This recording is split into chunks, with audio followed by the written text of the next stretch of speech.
The electric bike revolution is in full swing right now, and there are so many great options coming out with different features and use cases. But choosing the wrong bike can be very costly, not only from a financial perspective, but also you could be missing out on some incredible features that might matter a lot to you. I've tested hundreds of e-bikes, and in this video, I want to show you 8 of my favorites broken down into categories, so no matter what your use case is, there's going to be a good e-bike for you. So in this video, the categories we're going to talk about, of course, are the best commuter, the best folding bike, the best moped style bike, that's a really cool one I'm going to show you in a second, the best for camping or hunting, kind of a hybrid, just going deep in the woods and maybe carrying some cargo would be that opportunity. Then we have the best value e-bike, the most natural feeling e-bike, which I'll explain why that's very valuable in a minute, be the best cargo or passenger e-bike, so if you have toddlers that are going to be riding with you, there's an awesome option for that. And then finally, my overall pick, the best of the best. If I could only have one e-bike for the rest of my life, what would the e-bike be?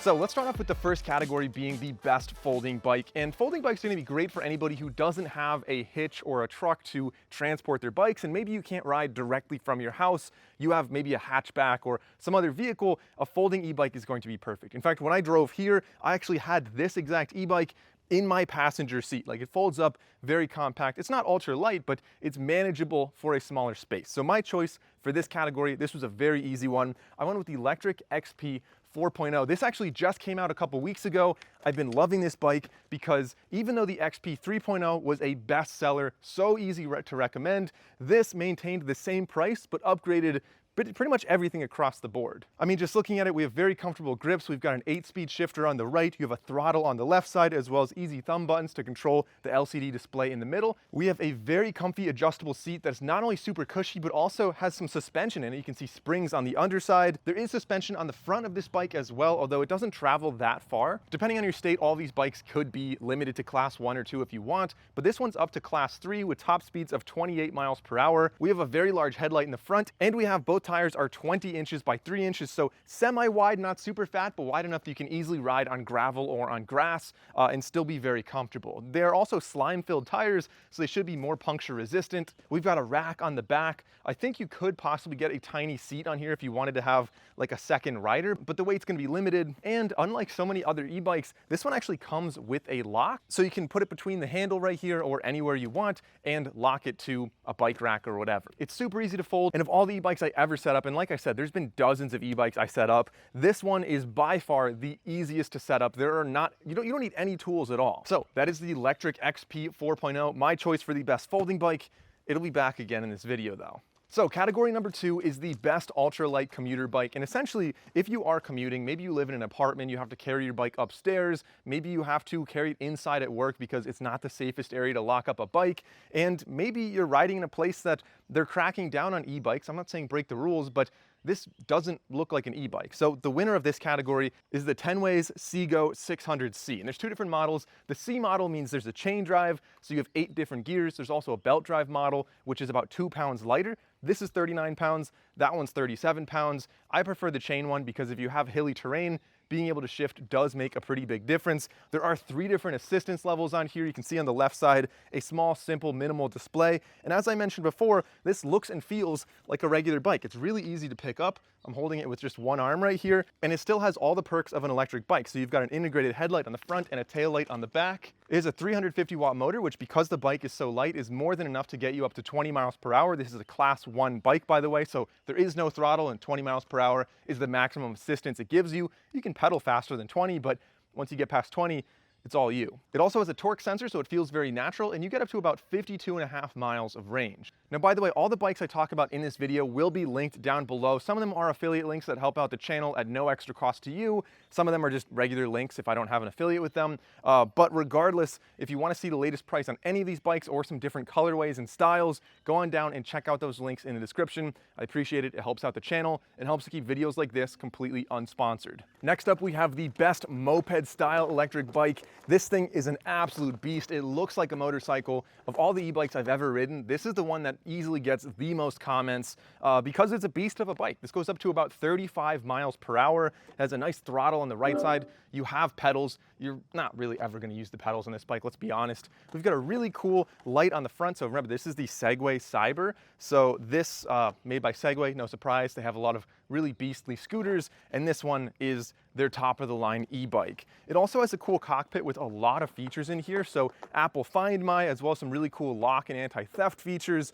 For one, it has what they call airlock. So if I walk up with my phone, it'll automatically unlock. When I walk away, it'll automatically lock. And when I say lock, there's actually like a lock on the bike. Like it'll lock the steering so you can't drive this. In addition, if you try to move it, if you try to roll it around without unlocking, either with your phone or with a passcode, it'll set off an alarm. It'll start beeping really loud. And I don't know, hopefully that'll deter some theft from this bike. There's also optional 1 or 2 batteries. If you have 2 batteries in here, you can see them on the side, then you're able to go up to 112 miles of range. I assume that's at lower speeds. I'm always riding usually in sport mode with this, so I'm not getting quite that range, but you're still going pretty far on a charge with this e-bike. There's also chargers on the middle of the cockpit here, USB-C and USB-A, so you can charge up your phone. You have a speaker inside the bike that also makes the alarm and has some feedback when you navigate through the UI. You've got a horn, which is surprisingly loud, similar to like a car horn right there. And the twist throttle just feels so smooth. Like riding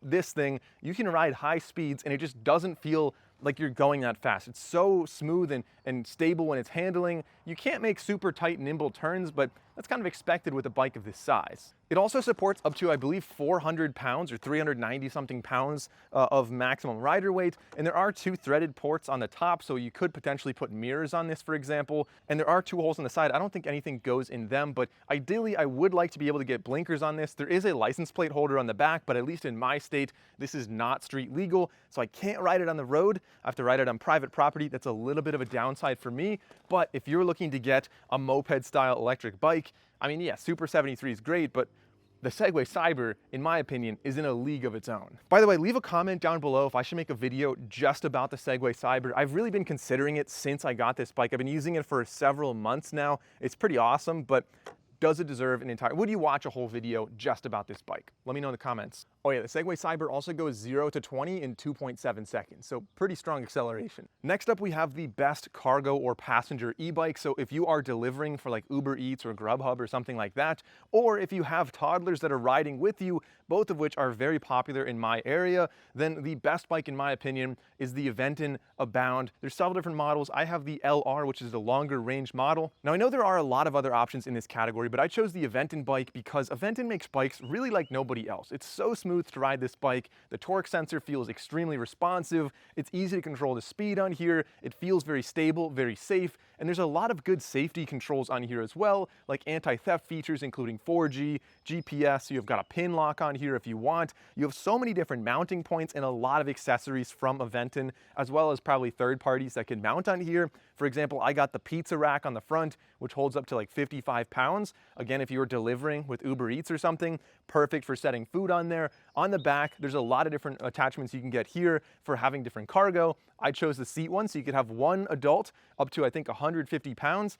I'm a lot more than 150 pounds and I still sat on it and it didn't break. So there is a margin of safety right there, but still probably follow that rule. Or you could have, I think, up to like 2 children on there. There's nice netting on the side so nobody gets their feet caught in the spokes, and there's little foot pedals that you can kind of rest your feet on when you're riding back there. So it's really an incredible bike. It also has blinkers on the back, so when you're driving, again, if you're on a road, just a little extra safety on there, as well as a headlight and a tail light that reacts to your brake. It can be up to a class 3 bike going up to 25 miles per hour with a 750 watt motor, which should be more than enough to get you around, and the range is up to 60 miles. So like I said, it's a really solid bike. My choice for the best electric bike for camping or hunting or any kind of backwoods riding, you're gonna need big wheels, you're gonna need big suspension, and you're gonna need possibly a lot of cargo. And my choice here is the Mokwheel Bassalt. I'll try to lift this bike up. This is absolutely huge. This bike has giant tires that make it so comfortable to ride. And as you can tell, it's covered in mud right now. I've clearly used this a lot in the woods. So right now I'm actually filming at my parents' house. They just have a little more space for this. And last year I had this bike at their house.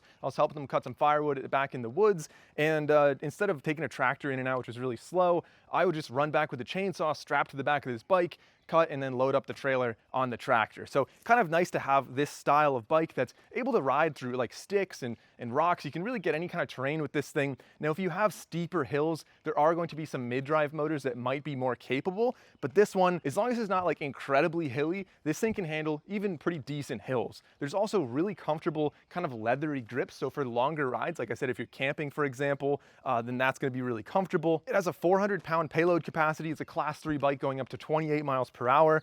And really my emphasis here is that there's a big sturdy rack on the back for cargo if you're camping. There's a lot of accessories that Mokwheel makes that can really make it even better for camping and traveling like that. And this is just a beast of a bike. It's so big and so easy to ride over any kind of terrain. Like, it feels borderline like a slower dirt bike. So that's the Mokwheel Bassalt. It's about $1,600 right now. And considering how much some of the hunting bikes are, if you go to Cabela's or Bass Pro Shops, they're like $5,000. This is really hard to argue with. Now, the best value electric bike. Electric bikes are not cheap. Some of them are upwards of $3,000 or $4,000. Pretty much everything I'm showing you in this video is between $1,000 and $2,000. But if you are on a budget, if you're looking for a good value electric bike, I mean, the first one I showed you in this video is that one. It's a very easy recommendable bike. This is the Lectric XP 4.0. Like I said, a lot of upgrades to the bike, but it's still $999 for the base model if you're not adding on any extra features. And I think that's really impressive because you're getting things like something I didn't mention before. It has blinkers on the back now. So again, a little extra added road safety. You still have a class 3 bike, still able to go as fast as everybody else on the trails. Nice big tires, so it's very comfortable to ride. One thing I'll mention is that this is like, it's not going to be the same exact motor quality as a $2,000 electric bike. That is worth noting. So slightly less responsive. It feels a little bit more like a cadence sensor, even though I believe they call it a torque sensor. But all things considered, if you're just riding with friends on a trail or doing anything else with an electric bike, it is a really solid bike, which is why the Lectric XP 3.0 has been, I believe, the best-selling electric bike in America for the past couple years. The 4.0, I expect to easily take its place. So super recommendable if you're on a budget. Category number 7 in this video is the most natural feeling bike, and you might wonder, why would you want that? Well, maybe you're older and you just want to ride with your friends and you can't pedal as fast as you used to, or maybe you ride in a hilly terrain and you want to go further, but you don't want to get as exhausted, and you still want that workout. You still want to feel like you're riding a bike. And sure, torque sensors do a pretty decent job, but what does an even better job would be a mid-drive motor. And so this is an incredibly premium bike right here. I would really recommend it to anyone who could afford it, but all things considered, mid-drive bikes are usually $4,000 or $5,000. This is right now about $2,000 to $2,500. Again, check the link in the description for the latest price. But the winner of this category is the Ride One Up Prodigy V2. And it has a lot of name brand elements on it, from the brakes to the tires to the Bros German designed mid-drive motor. Like, it's a really nice bike. And when you feel it, like, I kind of just love the black and tan look of this. The seat feels very premium. Overall, really solid and pretty heavyweight bike. This bike, I mean, mid-drive motors work differently from all the other ones I've shown you in this video, which are hub drives motors. So hub drive motors are going to be better at getting top speeds, but they're really not good at getting torque because they don't operate through a gear drive, which like your pedaling normally would. So this has the motor up where your pedals are, and instead of just adding power to the wheel, it's adding power to the pedals so you can shift through gears, and if you see a steep hill coming, you can downshift and you still get all the power from the motor in your pedaling to help you go up those steeper hills. It's also a class 3 bike, so you could go up to 28 miles per hour and you have up to 50 miles of range. The handlebars feel very premium with rubber and kind of an extra pad for your palm to make it more comfortable on longer rides. You have a headlight on the front as well as a tail light on the back rack. It comes with fenders on both the front and the back. I didn't install the front one, just I didn't really feel like I needed it. And this is one of those things that's like just kind of tough to explain, but of all the bikes I rode so far, this one just feels very natural. It feels like a really nice, well-made bike that when you're pedaling, it's very responsive, and I don't know, mid-drive motors, they're just different. I like them. It also has several different levels of assistance, from off to eco to tour and sport and boost. So boost mode obviously is going to give you the most power when you pedal, so you can choose how natural it's actually going to feel and how much extra assistance you're getting while you're riding. And as I mentioned, because you have that mid-drive motor, you are going to get more torque when you're going up hills and from just acceleration from a stop. Now, it's going to add an extra category of best mountain bike, but mountain bikes really are a category of their own. Sometimes they're like $10,000 or more, And there's just different things you'd be looking for a specific mountain bike. But for the average rider who's just gonna do some trail riding or do an occasional mountain here and there, the next bike is going to be my choice for that one, which is why I chose for the best overall, the best bike, that if I could only have one bike for any use case from now on, the bike that I'd be choosing is the Lectric Summit 1. That's this bike right here. This one's a little heavier to pick up like that.